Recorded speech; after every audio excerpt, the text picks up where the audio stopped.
Hello, my friends.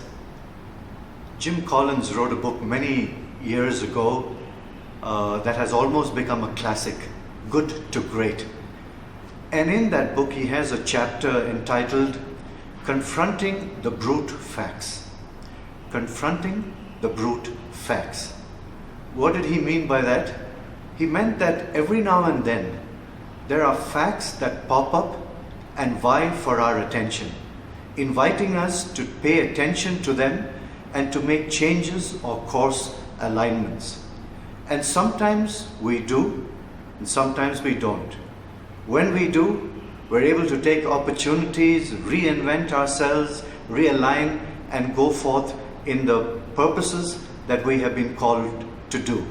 And when we don't, we sometimes lose the opportunities and then become redundant ourselves.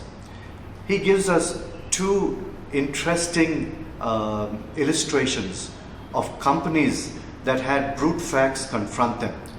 The first was a company that was well known in the United States, the Great Atlantic and Pacific Tea Company, or better known as A&P. And A&P served the American people very, very beautifully all through the war and even beyond in the early 50s and 60s. And they did a marvelous job. But post the war, the American people began to change. They had more money, businesses were doing good. They wanted to get away from the frugal way in which they had been spending their money and their resources, and were looking for a little more extravagant lifestyle.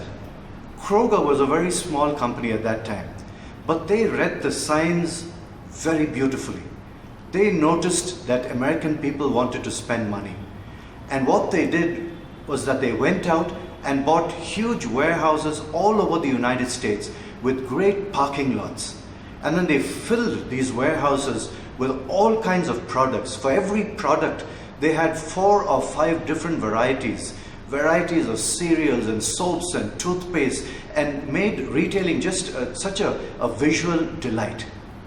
A&P, on the other hand, decided not to do anything about this changing scenario. They continued to be who they were, saying that if it had worked for them in the past, it would continue to work for them in the future. And they paid for it. Kroger overtook them in the 70s and 80s, and by the year 2000 was the number one retailing unit in the United States. Well, we listen to stories like this and we must ask the question, isn't it? What does that have to do with you and me? Well, I think that every now and then we too have brute facts that pop up and say, look at me. I am an opportunity. I am a moment in your day, in your life, that you've got to take notice of. And when we do, then we can begin to be more relevant in the things that we are doing, or become redundant.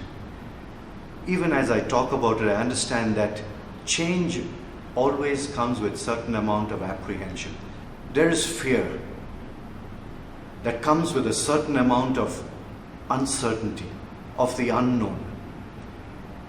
You're also wondering whether I have the strength to do it.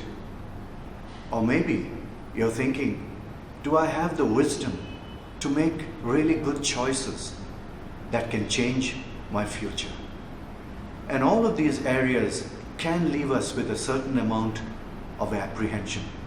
Enough apprehension to make us stop in our tracks and go back to the saying, I've always done it like this before.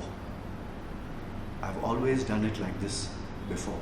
The 7 last words of many organizations and institutions. But here's the thing, my friends. We forget that the Almighty God is very invested in the things that we are doing. That He has given us a plan and a purpose.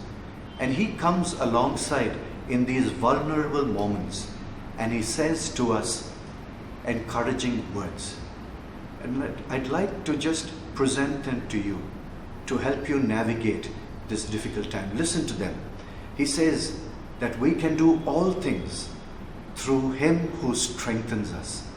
And then He says, if any of you lack wisdom, Let him ask God, who gives generously to all without reproach, and it will be given to him or to her, as the case may be. So, my friends, we need to understand that change is inevitable. Change will come upon us. There will be moments when we have to change. The question will be, what kind of choice, what is our response to change? Either we move with a change and become more relevant in the things that we are doing, or we don't go with a change and we become redundant. Relevant or redundant? The choice is yours. May God bless you.